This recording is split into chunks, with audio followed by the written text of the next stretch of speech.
Novice Chasers, Gaelic Warrior. Katie, humble pie has to be consumed. Mm-hmm. Don't worry, Katie, your humble pie is coming later. But oh, I got this horse so horribly wrong. How has he won the Arkle by 8.5 lengths, Katie? I actually didn't think he had it in him at this track in particular, but he was class. Looking back, when he ran at Dublin Race Festival, maybe he wasn't quite 100% going there, and he definitely didn't look 100% anyway. But if you look back to his best here, from what we've seen from him in his other runs this season, I'm not sure whether the application of the hood just helped him settle that little bit better, and I'm not sure whether it had anything to do with his jumping, but he was jumped much straighter. He jumped right on the odd occasion, but it was nowhere near to what he has done in previous runs. I just thought he was very, very good. I thought the race was probably won when Jack kind of made a move after third last, and kind of Tannen was happy enough to just sit there and wait. He knew what he had underneath him, and he allowed him to fill him up and give him a breather, and then went one run down to the second last, and he was gone. Very impressive, and maybe 2 mile is his trip, but I'd say he's very versatile trip-wise anyway. But by the sounds of it, they look like they're going to go the Champion Chase route maybe with him next year. That looks like it could be on the cards, but I'd say he could do 2.5 and 3 mile. I say won't be any problem with him. But whatever issues they found with him, they definitely ironed out anyway. Just go back to that match race with Facile. You know, I know Facile is a monster, but yeah, there had to be something wrong with him. He can't have been right, Katie. I know there were rumors that he wasn't working well, and he can't have been right whatsoever. Apparently, David Casey's been saying all season he should go for the Arkle, and you are right. Willie Mullins was now saying, what the hell were we doing running him over 3 miles at Punchestown in Grade 1 company, and was very much leaning towards the Champion Chase route. But an Ergamine will be back next season. He'll be 12, but he'll be back. El Fabiolo hasn't become a bad horse overnight, and Paul did the right thing with him. We'll talk about that later on. So we shall see. In terms of his RPR, he got a 170, which is equal to the 2018 winner for Willie Mullins' footpad. We didn't really go on and ended up running in America. It's 2 pounds below El Fabiolo's RPR, but 5 pounds and 4 pounds ahead of Dovan and Altior, respectively. So, George Gorman, what are you expecting from Gaelic Warrior? I mean, he's going to win at Punchestown, obviously, because he's right-handed. But what do you expect of him next season? Yeah, look, his horse, he's got such a big engine. He's certainly capable of winning a Champion Chase. It's just the only way I'd back him would be if he didn't jump right in any of his prep runs going into the Champion Chase. And if that were the case, he'd be odds on. So I wouldn't back him anyway. So he's one of them. I'm happy to watch him run, happy to watch him win. Very unlikely to ever have a penny of my money on him. Having said that, I did back him this year purely because he was so much bigger a price for the Arkle than he was for the Turners. And my thinking was, well, give him less fences to jump, he won't jump right as often. He's giving away less ground. The ground he is giving away isn't eating into his stamina so much. Like that was basically my thinking on that. And it's not after timings. I did say it on here before anyone has a go at me. You did? A little disappointed with how little Founder 50 found up the hill. Whether that's trying to go with a good horse like Gaelic Warrior. He looked like he had a right shout jumping like 3 out and 2 out, and he's weakened badly. Etait Temps probably unlucky not to be second. Like not unlucky because he made his own luck with his jumping, but he's jumped very well going like in the run up to this, and he's made a couple of bad mistakes there. And actually, for the first time, I would say in his life, he's come up the hill very well at Cheltenham. Like, he's actually finished his race off well. Obviously, when well beaten, under very little pressure. But I was sort of thinking going into this that maybe that's why Willie had been running him over further, was sort of try and train a bit of stamina into him. And if he jumped better, it probably would have worked. He might have even nabbed second. But yeah, you can't jump like that round Cheltenham and expect to be certainly not first, but probably not second either in a race like this. Calixios, actually, I know, lost a lot of lengths at the start, but was beaten a long way out, and a lot of people fancy that horse each way. He made up the ground relatively easily that he lost at the start. Like, the start was a farce, I will say. It shouldn't have been allowed to go. But he was very disappointing. Like I say, he was beaten a long way out. I'd be little concerned. I'm not sure he's up to this grade, whether he starts with them or not. I don't know what they do with him now.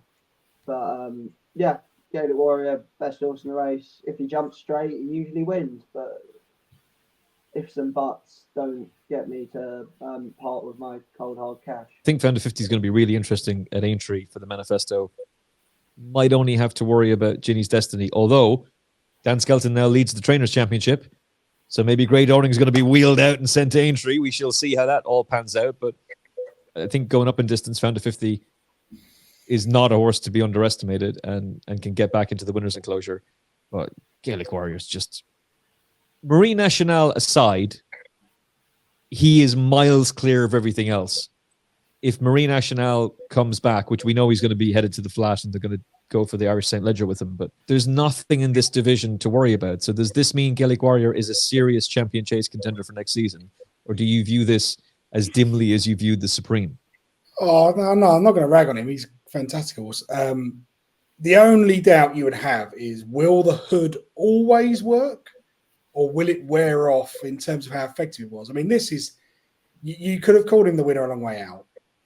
The performance I try and look at is when you get like a sexy winner like this, I sort of take it out and think, right, I'll focus on the second. So Founder 50 has run, albeit on different days, but he's run the same final circuit time as Captain Guinness. So that alone tells you that they've got a decent pace. And they're helped definitely by the fact that the Twist and Davis horse has one way of going. And that gets the pace going early and they're up and running and it's a truly run race. But I mean, Gaelic Warriors absolutely buried them. Founder 50, the only thing I'd say about him, and probably George and Katie are better judges of this than me, but when he jumps a fence, he sort of gets himself set and then jumps it. It's almost like he sort of digs his feet in at the base of the fence to get over it. And he's losing a length every fence. Just the way he jumps, he is losing it. So you could maybe upgrade him. I don't know if he needs to step up in trip or if he just needs to go right-handed. But he's a good horse in his own right. And if he's a good horse, Gaelic Warriors pounded him. As for the rest, Qualixios, well, that, he wouldn't have won anyway. He was, whatever happened, he wouldn't have done. Etait Temps is always going to be a bridesmaid. He's going to find horses too good. And I don't think his jumping holds up enough to make him of interest. But Gaelic Warrior, would I back him for a Champion Chase? No. I think you'd have to see that he's corrected his old ways. And I'd be worried as there's always that nagging doubt. When they've done it once, they might do it again. And I just think surely it can't just be the hood. Surely someone in close something didn't just go, I tell you what, just stick a hood on him today and see what happens. And suddenly they've uncovered this superstar. But maybe it is, I don't know. But that, you'd be worried, this sort of thing. Often you see horses go really well in first time headgear. Second time it wears off a bit. By the third time they've got to try something else. But if he turns up in this mood, he's a player. It's just whether he'll turn up in that mood. That was a 1-2-3 for Ireland. Britain were on the floor. It was game over. They were just going to hand the keys of Cheltenham to Willie Mullins and the Irish president, and we were going to take complete control. And then Dan Skelton, Paul Nicholls, and Venetia Williams come roaring back into life on day 3. A 1-2-3 for Britain. Grey Dawning beats Ginny's Destiny, beats Djelo, with good old Zana here running a massive race. Back in third, but could not lay a glove on the Brits. Grey Dawning, this is a terrific performance, I thought, Katie. And this is right up there with what Factifile and Corbett's Cross were doing. And while Galopin de Champ will always have my heart, he didn't carry my money this year because I'm a doubter. And he slapped me right in the face. But Grey Dawning's a serious player for the Gold Cup next year, in my view. I was actually watching him and thinking the exact same thing. I actually was a bit worried him dropping back to 2.5 after running out an impressive winner of a 3 mile on his latest start. But I think it was the completely right decision. They avoided his Factifile. The soft ground kind of made it that stamina test that he needed anyway, and it kind of all fell into place. Years after that, he's a horse now I'm really warming to, and I think he could be very excited next year. And I probably wrote him off a little bit too quickly, but yeah, the race just panned out and it just all fell into place. It'd be interesting now to see if he does go to Aintree and see how he fares there. But with the views to Gold Cup, it could be really interesting race. Gab and Champ's Facile, and if he does go down that route as well, like there's 3 very, very exciting horses going to war there, and you've got Jerry Collum thrown into mix. Like if they all turn up, it could be a really, really exciting race. But yeah, very impressed with what he done, and be very exciting horse to go forward with. The horse I'm actually gonna just have a quick word on was Facile Vega. Yes, please. He's a horse I really thought this step up to 2.5 was going to just bring out that little bit of improvement and that he needed, and things might just fall back into place, and that would bring that little bit of spark back. But I just thought he looked as lackluster as he has been kind of all season, and it just didn't look like the horse he was last season. He's a really frustrating individual, and we know he has the ability there. It's just not putting it onto the track over fences. It wouldn't surprise me now if he ended up in that 3 mile grade 1 stay his hurdle at Punchestown at the end of the season. I think that's where he's going to go, and I think he could be their stay his hurdle horse next year. I think Willie doesn't have a strong hand in that division. He's a few horses there that are okay in that division, but they're not a standout performer. I think he could be his standout performer in this division. I don't think he's in love with jumping fences. And I think if they carry on with him over fences, I think he's just going to fall out of love with the game completely. I think turning back over hurdles for that 3 mile grade 1, I think he could spring us a real big surprise. I think that would be the route that I hope he goes down. And he could be a really big price for this going forward, but yeah, I think that's what I would be doing with him going forward. I'm not sure what you guys think and if you have a similar view, but I think Willie has Gaelic Warrior for the 2 mile grade 1 at Punchestown. He has Facile for the 3 mile. Where does he kind of slot in? But he doesn't have a horse for the stayers hurdle, and I think he might just slot in. It's amazing you're saying that, because we didn't talk about this beforehand. But I was going to ask you after you talked about the turners, do you think they should go back over hurdles with Facile Vega? Yeah. Because I think that's exactly what they need to do. It's the definition of madness to keep doing the same thing over and over again and expecting a different result. And you're hearing going into the DRF, oh, he's working brilliantly, he's working better than he's ever worked before. Exactly, Adam. Like, for those who are listening, Adam's just like sat back in the chair going, absolute bollocks. Like, it's not happening with him. And so are you in agreement, Adam? Over hurdles, no classical dream. Let's get that Punchestown gamble going, baby. No chance. You won't find me back in Facile Vega anytime soon. But I mean, look. The one thing you do have to say about this form is the first 3 have dominated the race, and they've beaten Facile Vega and Zanahiyr. Now, I love Zanahiyr. I tip Zanahiyr, back Zanahiyr. I'll always back Zanahiyr. He's a great horse, but he's a 155-ish kind of horse, and he's run probably a little bit below that. I mean, with Facile Vega, what I would say is, if ever there was a horse in the yard and needed a hood, surely it's him. He just looks lazy. He looks a big, cumbersome lump of a horse. I agree. I think 3 mile staying hurdle will be where they'll go. He won't get my money. I just don't. I don't think. I just feel like he's good, but you know, David Beckham's son plays professional football. He's not as good as David Beckham, and maybe Quavega's son is not as good as Quavega. That's just the way it is. That doesn't detract from the fact that he's a grade 1 winner. He's a good horse, but he's not a superstar. And I would put the hood on him. I'd stick him over hurdles and see what you get. But I'm not sold by him. He doesn't. At no point in that race last week did he ever look like he could be bothered.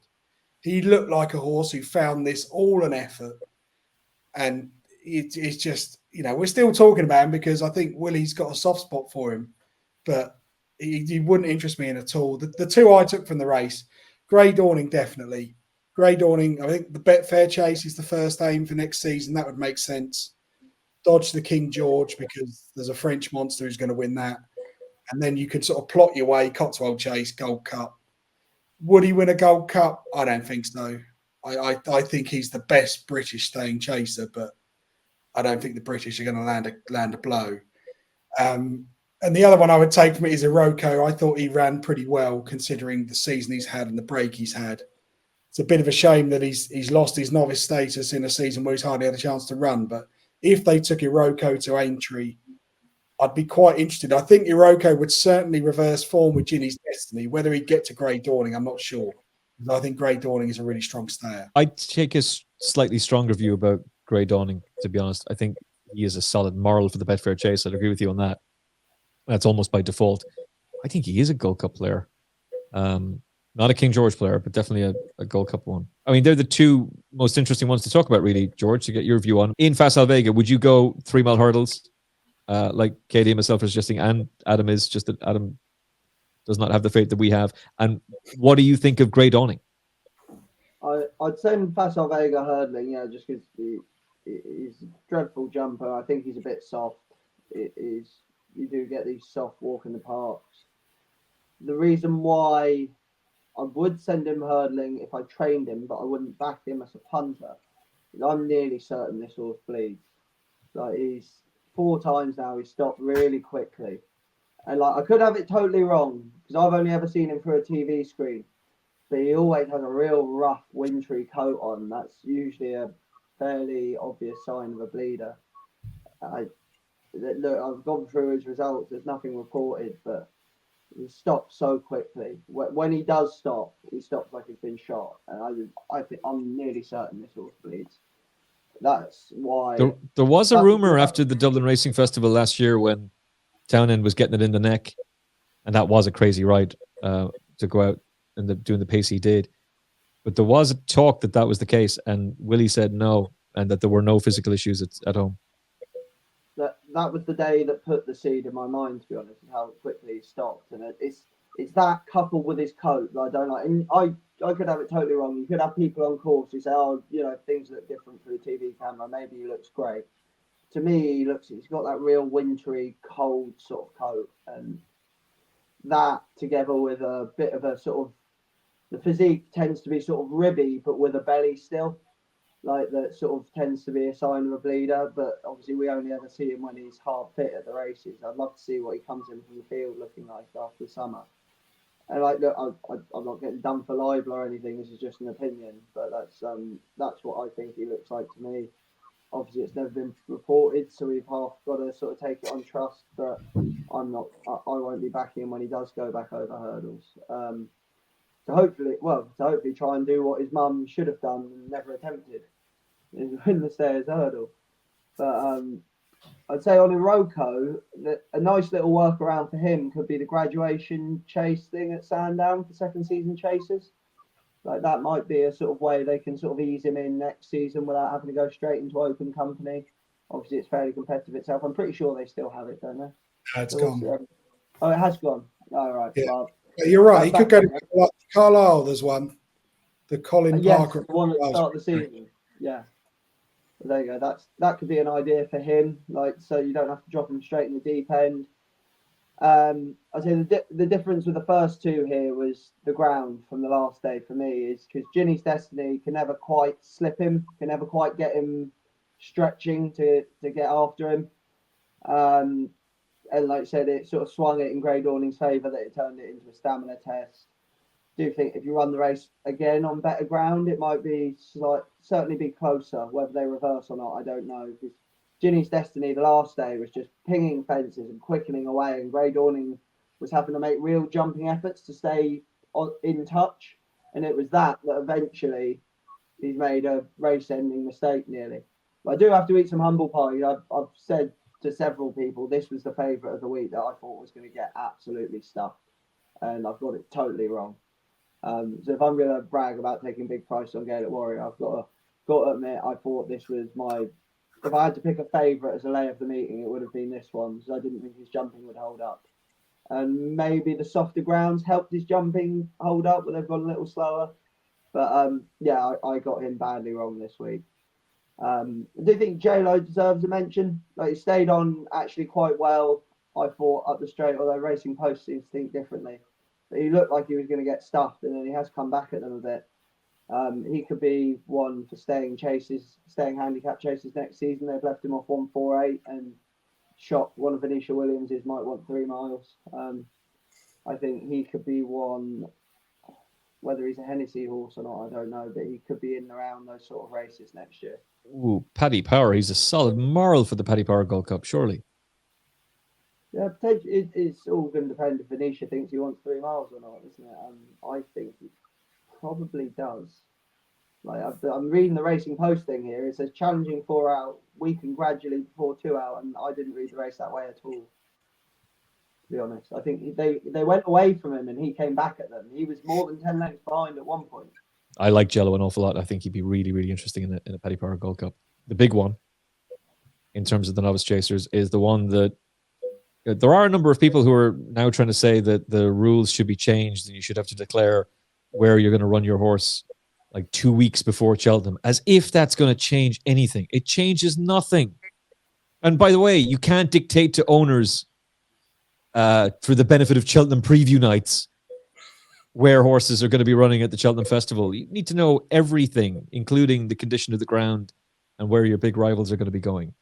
Ballyburn would have still ended up in the Bearing Bingham. He was never going for the Supreme, and his owner has let it slip that he was told in December they were going for the Wednesday and not for the Supreme. So we held our hands up about Fact to File. We got it wrong. I thought he was going for the Turners. I was adamant he was going for it.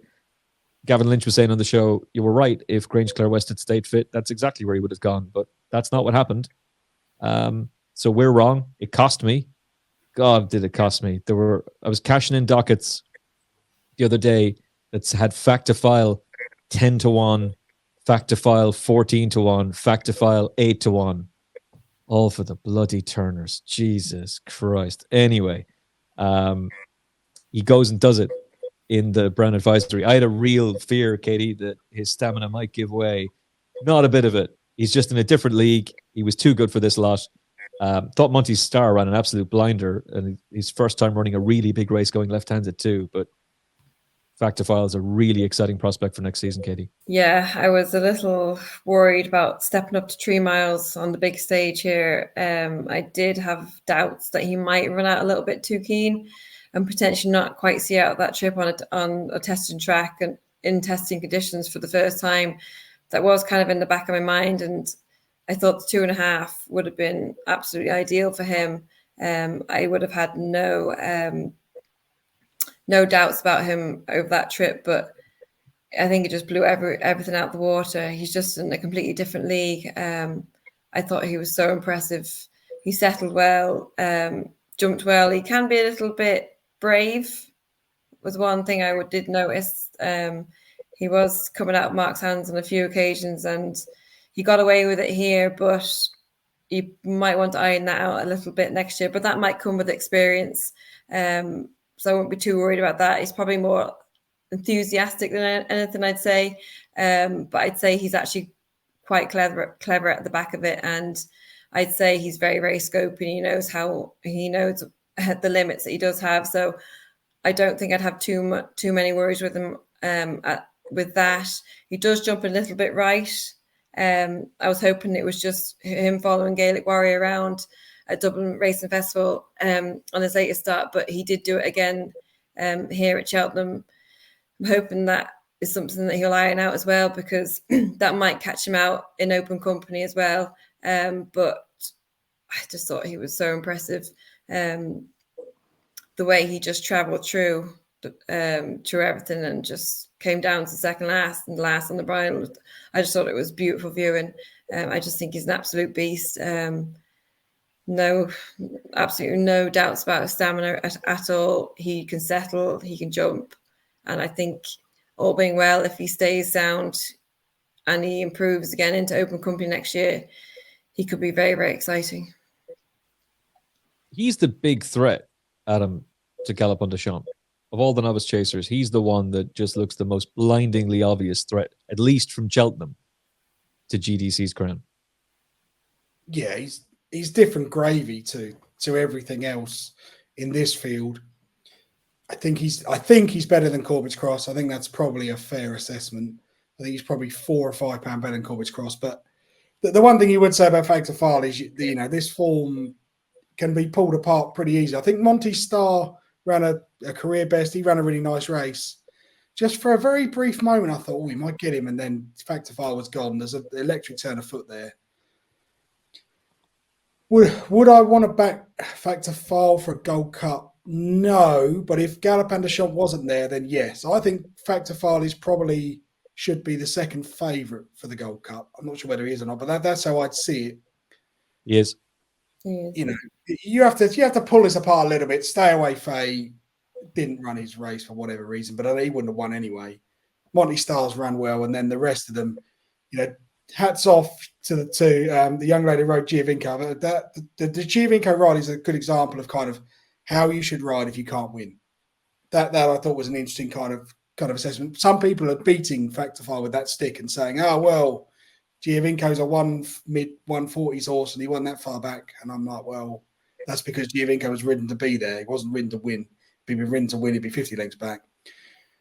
I wouldn't have a Gold Cup bet at this stage, but if I did, it would be Factor File, because I just think he's probably value in the market over taking a short price about Galopin. But it's very tricky to see how they're going to campaign all of these different options and all of these different horses they've all got in the 1 yard for next season. The way he was talking, at least, and remember, Willie Mullins thinks out loud, so don't take everything he's saying literally. He was almost talking about going at Galopin de Champ from the jump next season, that he might almost run in the same races.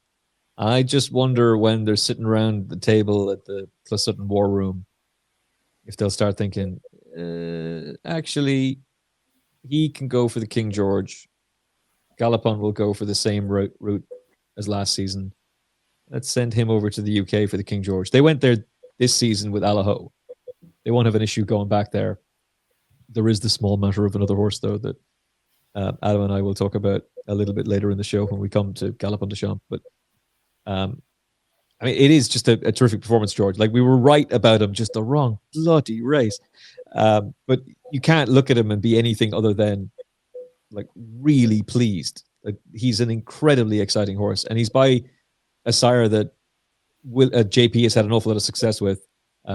Same stallion as Sire de Burley, same stallion as Butler's Cabin, who won a National Hunt Chase for him.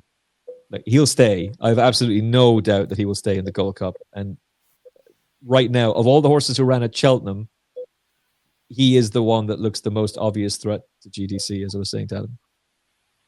Yeah, it's got to be remembered as well. Like, Album Photo won his two Gold Cups at 7 and 8, and then got beat. Obviously, Galopin de Champ has done the same now. Last 9-year-old to win the Gold Cup was Don Cossack. It's fairly tough to do. Do I think Factor File next year would have beaten this year's Galopin de Champ? Probably not, but he might beat next year's Galopin de Champ, if that makes sense. I don't know. I'm gonna have to see more. But obviously, it's a big step up. But he couldn't have done more than what he did on the day. You'll have to learn to settle a bit better to win the Gold Cup, is what I will say. You have to relax and sort of learn to pop away, rather than, like Katie said, like, you let fly at a few fences. You don't really want horses doing that in sort of one of the greatest staying tests a horse can have. You look how fast they went this year over the first 4 or 5 fences. Like, if he's letting fly there, he'll come down. I would say Monty Star, I'd certainly mark up on that performance. He certainly has more tactical speed than he did last year in the Albert Bartlett. Like, he travelled away brilliantly throughout the race. Quite where you go with him next year. Is he going to be a Gold Cup horse? I'm not sure he is. He's probably going to be too high in the weights to do much in handicaps. I don't know. Maybe you target sort of your races like the one at New Year's Day at Tremor would be a nice sort of target for him. Like, and if he wins everything, give him a crack at the Gold Cup. But echo what you guys are saying. Giovinco got an excellent ride. I think Sandor Kagan actually came out with this with a lot of credit. Like, he made a right mess of the last and lost all momentum. He deserved third. Like, he actually ran a cracker. He made, I think, like a couple of mistakes on the way around, but he travelled so well, and he was given such a positive ride by Sean O'Keefe. And don't forget, that's twice he's really rocked up to the festival and left everything else he's done that season behind him. Like, last year, he's beaten less than 2 lengths by Stay Away Faye in the Albert Bartlett. This is one that I really want to have on side for Cheltenham next year, because he's going to show up rated rather lower than he is now for either the Kim Muir or the Ultima. And I really want him on side. Like, he's shown Paul Nolan knows how to get a horse ready for the day. And this horse clearly likes Cheltenham. it doesn't seem to matter too much which track it is. So I'd be really interested to see where he turns up next year. I liked him already. I like him a lot more now. Like he's a very likeable animal, and he's tried his heart out there. I'm genuinely devastated for him. He couldn't get third because he deserved to finish at least third. And he's still a novice, Yeah. so they can bring him back next season as a second season novice and do some real damage. But he is a horse who could win a very valuable staying handicap, and that would make the ultimate. Giovinco is the most obvious one for the ultimate. Sandro Clegane's a serious player for that race next season, and no better man than Paul Nolan to plot him up for it. Keep an eye on that. Very briefly on Corbett's Cross. I'm delighted. He was my nap of Cheltenham in the TalkSport Cheltenham preview. George Gorman put him up on this show for this race at a double figure price. Yet it worked out before anybody else that this is the race he was going to go for. And George deserves massive credit for that. And I know a lot of the Final Furlong podcast army followed you in blindly, George. So well done on that. You should not have to put your hand in your pocket for any drink for the rest of the year. Anytime someone who's listened to the show should be handing you pints for life on the back of that one. Devastatingly impressive win, but God, he should have been in the Brown advisory. It would have been so cool to see him in a grade one. George, what did you make of Corbett's Cross? Look, he had the biggest engine in the race, and like that's basically what won it for him. He jumped fine. Like he was a bit big at some of them, but he was a lot safer than he has been. And I'd rather see in a race like that you can get away with being safe, even if you've got an engine as big as his, you can give a few lengths away by over jumping. You don't want to be, uprooting fences. I thought the same that the horses that finished first and second didn't jump overly well. I'd say Corbett's Cross was safe. Embassy Gardens was actually hitting fences, and that was probably not quite the whole difference between them on the day, because obviously Corbett's Cross was pulled well clear. But it was a little disappointing to see probably the two worst jumpers in the field on the day finish first and second. Like this was far from a vintage renewal, and maybe an extra 2 furlongs might have, going back to sort of a 4 miler might sort of stop horses like this that maybe don't jump so well from winning. It's only an extra 2 furlongs, but it might make a difference. It has to go back to 4 miles, because that would force horses like Corbett's Cross to run in the Brown advisory. Well, at least you'd hope it would. But I don't think it was the best renewal ever. Did see Embassy Gardens was reported to have an irregular heartbeat, but no matter what, you couldn't fail to be impressed with Corbett's Cross. Like, he powered away from them, and like I said, that was a race. I think I tipped up Embassy Gardens on the day and in a couple of previews the week before, but I always had that Corbett's Cross slip sat in the back of my anti-post portfolio, so I wasn't too upset when the horse I tipped on the day ends up getting beaten. Well, the horse I tipped on everywhere in my Cheltenham cheat sheet, I had Embassy Gardens with Henry's Friend each way. Incidentally, he ran an absolute stinker. I don't know what the thing was for that, but he was probably one of my more disappointing ones of the week, Henry's Friend. But I don't think it was the best renewal. 2 decent horses who weren't decent jumpers managed to finish first and second. Katie, if I know the way you're thinking running the National Hunt Chase, would he have won it? Probably would have won any race if he ran that. Or Which one did Derek O'Connor ride? The what, sorry? If they both run in the National Hunt Chase, which one? You can't answer the question without knowing which one Derek O'Connor's on, surely. Whichever one he rides, surely. True. Yeah. No, I'd say that Iknowthewayyourthinkin is probably, he's a national horse in the making, isn't he? Very impressive, but we'll get back to him. Corbett's Cross, I think, couldn't agree more with George. Very impressive, a winner of a week renewal. I think the race fell apart badly. I think he might have just been flattered a little bit by what happened behind him. Embassy Gardens didn't turn up, had an irregular heartbeat, and he still managed to finish second. That doesn't read too well. For him, maybe it's just flattening his form a little bit. But I think kind of you had Salvador Zig, you were thinking he was going to run a big race. He didn't even turn up. The heavy conditions didn't suit him at all. Apple Away, probably been very disappointing as well this season. I was hoping she was going to be a nice stay and chasing prospect, but she just hasn't replicated her hurdle form over fences this year. So I think he was very, very impressive, and I couldn't take anything away from him. But I don't think that form of that race is very strong at all. And I'd have my doubts about him in a big staying handicap. He was keen with Hood in Cheltenham, but it was a small field. He had plenty of room. He wasn't crowded, and he was still in Derek's hands. I don't know how well he would settle in amongst a field of 30 runners. I just could see him losing the lid, and I think he'd make mistakes jumping. I'd have my doubts about him in that sense. And I think a small field here suited him on the day. But I think he's a very, very talented horse. But I just would like to see what he could do in a handicap. Let's play a quick time form ratings game. Has everybody seen, or has anybody seen the time form ratings assigned to the Novice Chasers? No.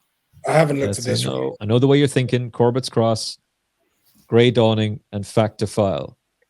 One horse was rated 155 plus. Two horses were rated 157 plus, and one horse got a mark of 162. Assign those ratings to the individual horses, please.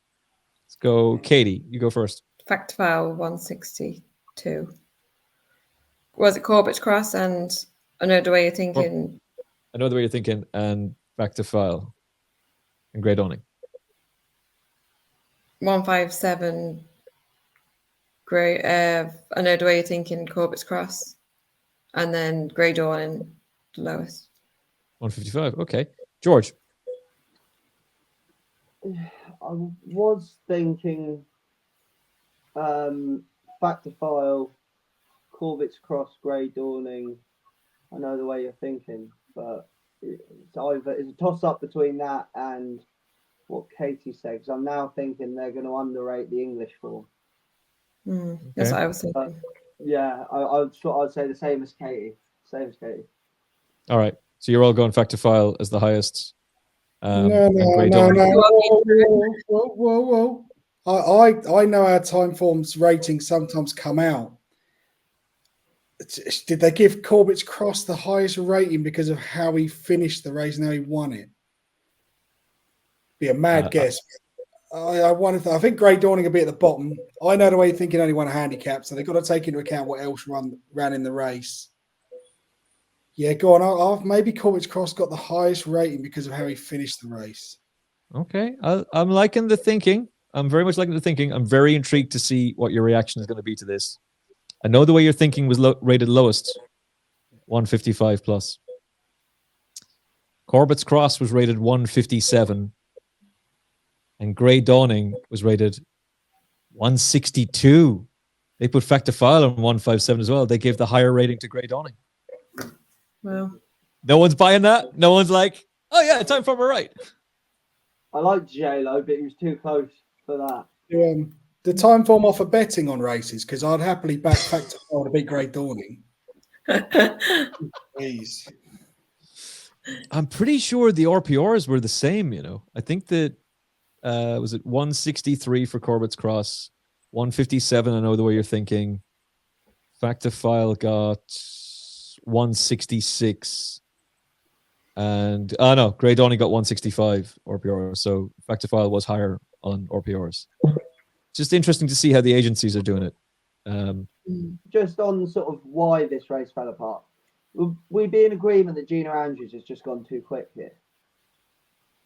Because it reads that way. I know she's finished third, but the horse that followed her has pulled up.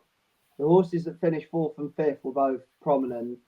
The only horse that was dropped out that hasn't finished in the money was Salvador Ziggy, and he pulled up. You'd have to think something was up with him. These two probably dropped in because they're better horses stepping up in trip. But if I see any other race like this on a weekday, with that sort of makeup, with the sort of, as you read down things, held up, prominent. It says to me someone went too quick, and certainly on a horse that probably wasn't good enough to be going that quick. The time form have the finishing speed as 105, so it's not lightning. Right. The one thing I would say is that Kilbeg King is still in touch as they get close to the third last. And as much as I love Kilbeg King, he needs 6 miles. He is a one-pace dour stayer, and he was just about able to keep up. So this race just needs to go, doesn't it? Can't we just make this? Just make it a staying chase. We don't need to make it novices. It's bad enough that Grey Dawning is able to go for a 2.5 mile race and not take on Fact to File, but it's just shameful that Corbett's Cross is also able to skip that.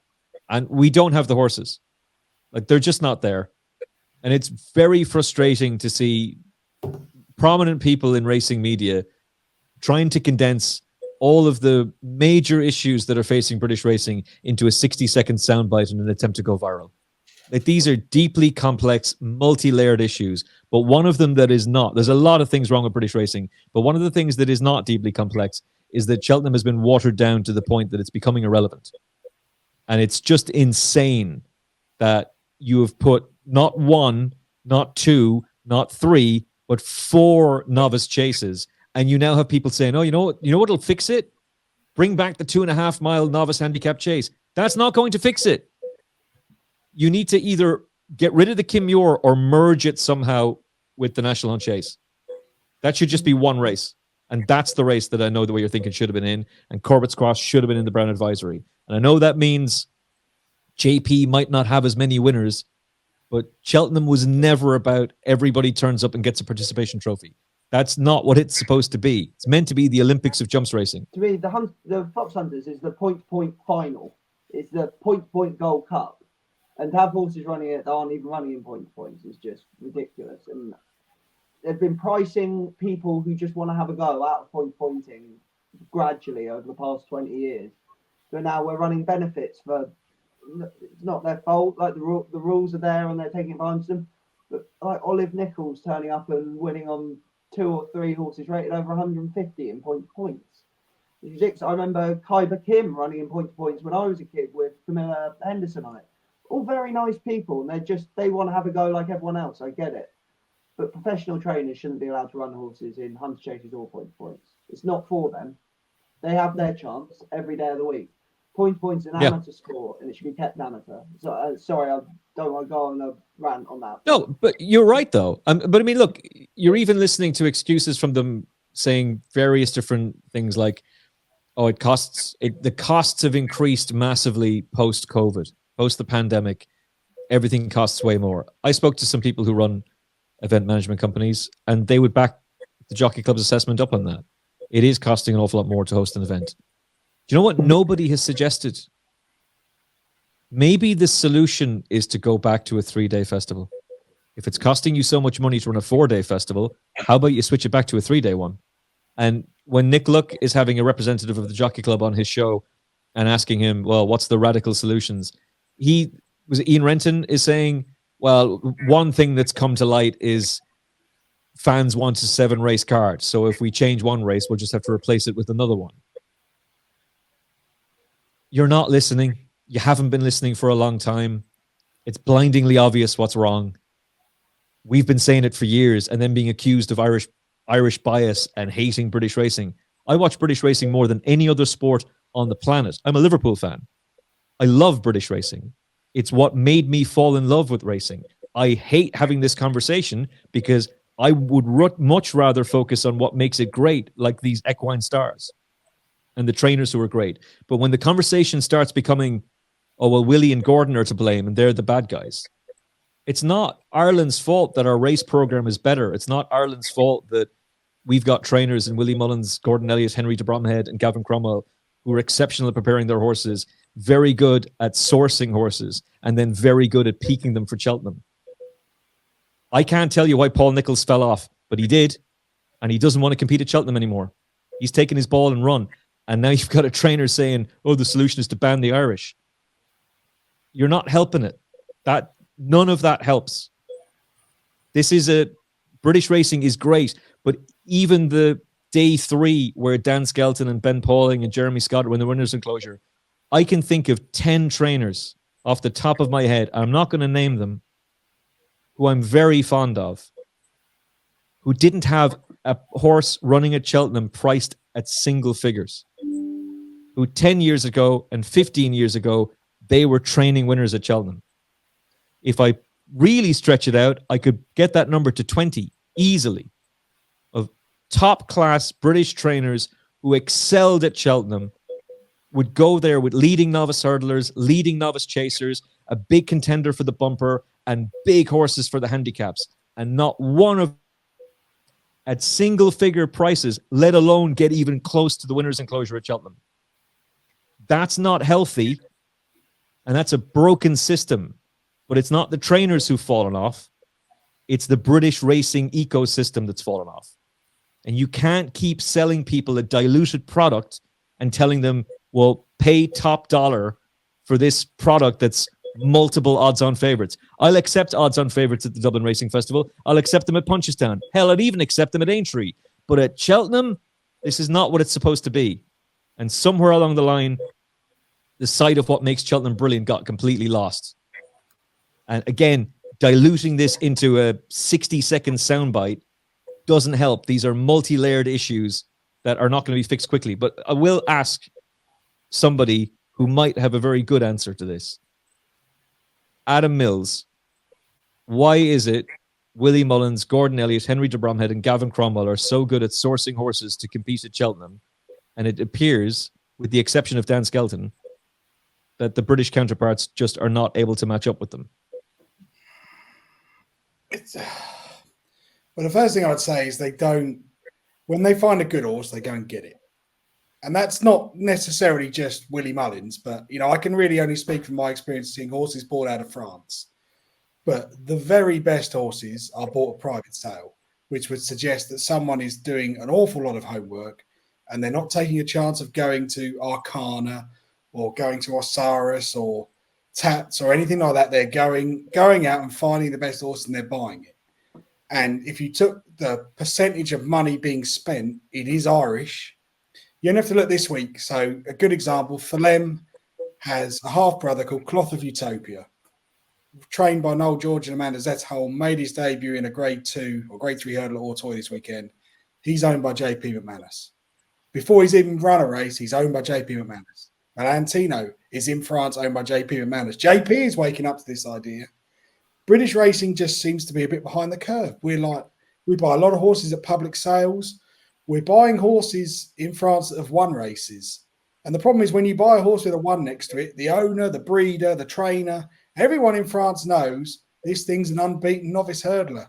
Wheel it out and there'll be someone come along and buy it. But what we don't do is do like Willie does and think, well, what was running on second, and we'll learn from another day. And that's the difference. Look at Gaelic Warrior. If you watch Gaelic Warrior's 3-year-old form around Auteuil, you have to go back and look. And I've watched loads of his races. He's beaten regularly in France. Matterhorn, who's with Paul Nicholls, is a miles better performer than Gaelic Warrior. But here we are, 3 or 4 years later. Gaelic Warrior is an Arkle winner. No one knows where Matterhorn is. And it's just the approach. The whole ethos is wrong. It's not that the Irish have got a monopoly on the best horses. It's that the Irish work harder to get the best horses. Make no mistake, if you're going to sales to try and buy these horses, if you're going to public auctions to try and buy French horses, Willie's already said no. It's too late. It's way too late. And I'll give you an example. I inquired for an owner of mine 2 weeks ago about a very promising 3-year-old AQPS horse that I'd seen. And the response coming back was a 6-figure sum on the back of 1 run. Now, that's well out of the budget that I was dealing with, but that shows you how much they know they can get for that horse. Because if they thought they couldn't get that, they'd be open to discussing what we were looking at. But the whole ethos of this system, if you look at everything Willie buys out of France, there are very few that you see at big public sales. He does buy some. He bought Djelo last year at Arcana, €375,000, I think. Really nice flat horse, got a big pedigree. But everything, there's a reason why they're going to improve. Djelo missed the whole of his 3-year-old flat season with an injury, came back and won at Saint-Cloud in October time, went to the sale, they got him. So there's a reason why that horse may improve. British racing is like my children. My children are wonderful. I love my girls to pieces, but my God, they look for the easy option every time. Every time I come down here, they're doing homework. They're asking Alexa. They're looking on, get Siri up. They got Google up. Their whole ethos is get this done as quickly as possible. Whereas Willie's view and Gordon's view and some of the others' view is let's find the best way of doing this. And if it means we don't buy a ready-made horse that takes a bit of time and that we have to put out in a field for a year, that's fine. And Willie's owners understand that. And that's the kind of the frustration that I see sometimes with British racing is we just want this quick fix. And it's like I joked to you last week, Emmet. I said, I can't understand it. We got rid of the contenders hurdle. We got rid of the dipper novice chase. How come that hasn't improved British racing? We're just tinkering with those most ridiculous things when what we should be looking at is saying, right, why is our horse population down? Why is the number of runners in a race dropping? Why is race going attendance dropping? It's all the same. There's too much racing. It's badly managed. And ultimately, horses are the players in this sport. Owners and trainers are the ones who keep it alive. And we're looking for any possible excuse other than the fact that the Irish are better than we are. Whereas what trainers should be doing is saying to Willie Mullins, can I come and spend a day with you? Would you mind giving me an hour of your time to talk through how you're recruiting horses or how you think I could do it better? Willie always strikes me as the kind of man who'd say, yeah, I'll have a private conversation with you. But we don't do that. Instead, we get this ridiculous PR stunt of let's ban the Irish. I'm like, did you watch Cheltenham last week? Christ, without the Irish, it would have been horrendous watching. I wouldn't pay to go and watch that. Imagine the champion hurdle. Lucia would be a champion hurdle winner. We'd have a champion hurdle winner who couldn't win a handicap off a 140 mark, for crying out loud. And French racing has its own problems. You go to France, you watch a 5-year-old hurdle, and you soon realise that most of the best horses have gone. And the pool of horses at the top of French racing, there are 20 horses rated 150 plus. So there are issues there too. But what the French do really well is they've worked out we can make relations. We can build really good relationships with Ireland. Everyone knows Ireland. Everyone knows who the buyers are. When they get a good one, the word goes out. People go and see these horses. And if you go to Auteuil and you're lucky enough to go and watch a race meeting at Auteuil when there's a 3-year-old hurdle, my God, there are some Irish accents in the crowd. And there aren't that many people at Auteuil. There's 500-600 people there. You'll spot them. But what have never seen in the times that I've watched Auteuil racing, I don't see the same approach. I don't see British trainers and British agents. It's just the ethos is we'll buy the winners. And it's like, well, no. A horse that's won a race at Auteuil has probably been primed to absolute peak fitness to go and win, because they're probably, most breeders will take the view, we'll win on debut, we'll cash in. And we own the mare, so we've got that option to bring another one through. You should be working harder. And we're not, unfortunately. We're taking that easy option like my kids. Rather than learn the subject, I've just asked Google. I would say some trainers are learning. I would say, I know for a fact. Dan Skelton clearly is. Well, I know for a fact that Josh went over to Willie Mullins twice about 5 or 6 years ago, like to go and find out what he was doing. When I came back from Henry de Bromhead's, Gary's never spoken to me so much in my life. Like, what does he do? What's his gallop like? How does he do this? What does he do with that? Because there are trainers that know, like, well, we have to adapt or we die. Unfortunately, some of them aren't. But I would say, again, on the thing of if you're looking at the sales, it's too late. I was in Guy Sherrill's either 10 or 11 years ago this summer. I was only there 6 weeks. Jigginstown were in twice. Willie Mullins was in twice. Visiting personally. Like, that's don't even think how many times they're on the phone. This was 10 or 11 years ago. This is why this is happening now. It's because they were in there. And this was at Sherrill. Sherrill was a big supplier of horses to England. But at the time, nowhere near as big as Guillaume Macaire or David Cotin. Or actually, no, David Cotin was still riding. But he was nowhere near as big as some others. And they were in there twice in 6 weeks. Willie personally got on a plane and came out and saw horses pulled out their stables and trotted up. And actually, he gave me €20 for trotting a couple up. So big up Willie. We like him. But, nice. The rhetoric worries me. Like, the rhetoric that you're hearing is the same kind of thing you're hearing in politics. What's the big issue in America headed to the 2024 election between those two geriatric morons? I mean, Jesus, how are we back to this again in 2024? They're the best two people to lead the free world. It's immigration and closing borders. It's the very same thing in the UK. It is a massive issue in Ireland. Don't have that start creeping into sport. We come to Cheltenham to escape all that madness. We come to horse racing to distract our minds from the chaos of the outside world. We do not need to hear that kind of language from the regulator, and then when a trainer is jumping on that as well. Like let's not do that. That's not helpful.